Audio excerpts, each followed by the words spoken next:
তোমরা একটা স্বপ্নের দেশে যাবে, ওখানে আমি আর আমার মা পাপা আগে চলে যেতাম যখন কোভিড আসেনি তখন। কোভিড আসার পরে তো আর যেতে পারি না, তো চলো তোমাদেরকেও নিয়ে যাই, দেখাই। এখন কোভিড চলে গেছে, এবারে আমরাও যাব পরে, বাট তোমাদেরকে একটু দেখিয়ে নিই। চলো আমাদের সাথে একটা স্বপ্নের দেশে। পুরো ভিডিওটা দেখবে, কিন্তু পুরো ভিডিওটা না দেখলে কিন্তু কিছুই বুঝতে পারবে না। চলো সঙ্গে থাকো, তোমাদের নিয়ে যাই একটা স্বপ্নের জগতে। হ্যাঁ, এই সময়টা আমার কাছে একটা স্বপ্নের মতো ছিল। যে সময় আমার ভীষণ মনের একটা আশা, যেটা অনেক ছোট্ট থেকে আমার ভিতরে সুপ্ত হয়েছিল, সেই আশাটা পূর্ণ হয়েছিল। একটা অন্যরকম পৃথিবী, একটা অন্যরকম জগৎ, অন্যরকম মানুষ, যেখানকার শিক্ষা দীক্ষা, ভাবনা, তাদের ভালোবাসা, সবটা দিয়ে তারা একটা আলাদা পৃথিবী গড়ে তুলেছিল। শ্রী বলরাম করণ একটা নাম, স্থান পূর্ব মেদিনীপুর, পাঁওশি অন্তর্দয় অনাথ আশ্রম।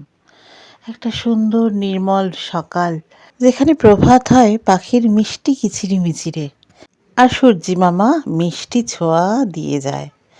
তো রেডি হয়েছি যাব বলে পূর্ব মেদিনীপুর পাঁওশি অন্তর্দয় অনাথ আশ্রমে। এখানে বছরে প্রায় ৩-৪ বার করে যাওয়াই হতো। এই যে আমাদের যাওয়ার মুহূর্তটা দেখছো, এটা আজ থেকে ৭ বছর আগে। তখন মিমি অনেকটাই ছোট, বুঝতেই পারছো।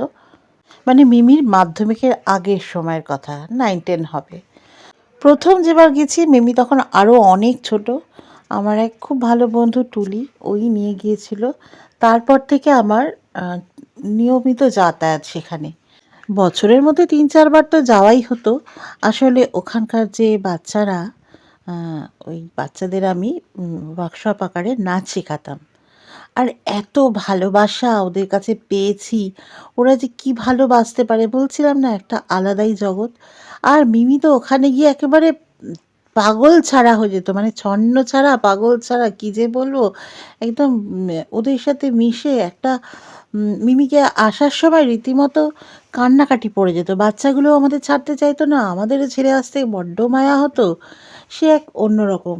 এক বছর তো দোলের সময় গিয়ে ওদের ওখানে বাচ্চাদের নিয়ে বসন্ত উৎসব করলাম।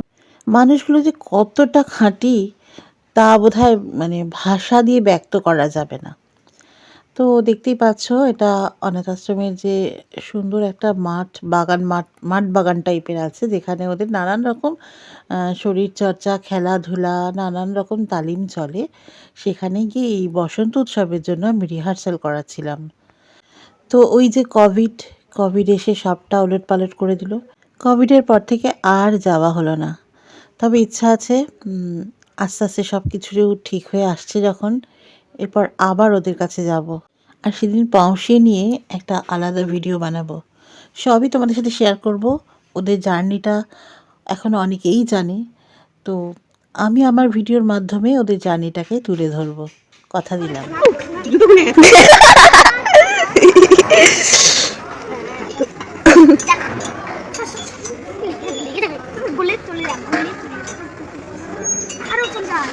একটু বেশি জোরে জোরে দিলে ভালো লাগবে। না পড়বে না, না পড়বে না, খেলবে তো সেটা, খেলবে তো, খেলবে না।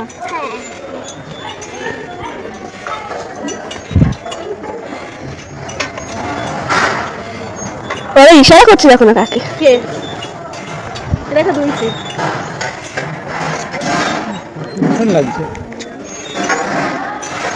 এখানে অটোটা দেখেছিস? অটোটা দেখেছিস? ওই অটোটা যে দাঁড়িয়ে আছে না, অটোটার দরজাওয়ালা অটো। মানে কিরকম দরজা? দেখবি, গিয়ে দেখবি। এখন দেখবো না। না, যখন যাবি ওদিকে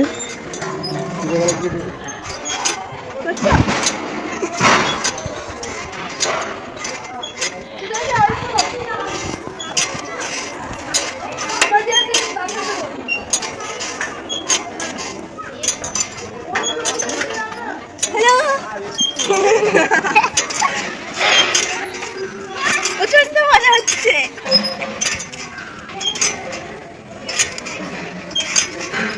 কি করে উঠছিস এতটা? আমাকে টেকনিকটা শেখাবি? অন্তর্দয় এসে আমি ছোটবেলাটা ফিরে পেয়েছি। আমাকে শেখাবি? ছোটবেলায় এরকম মজা করতাম। আমাকে টেকনিকটা শিখিয়ে দে। এরকম এরকম করবো। এরকম কিছু আমার ছোটবেলার বন্ধুগুলো সব কোথায় কোথায় যে থাকে। কয়েকটাকে খুঁজে পেয়েছি।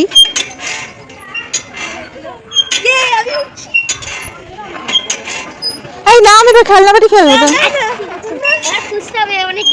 খুলবো।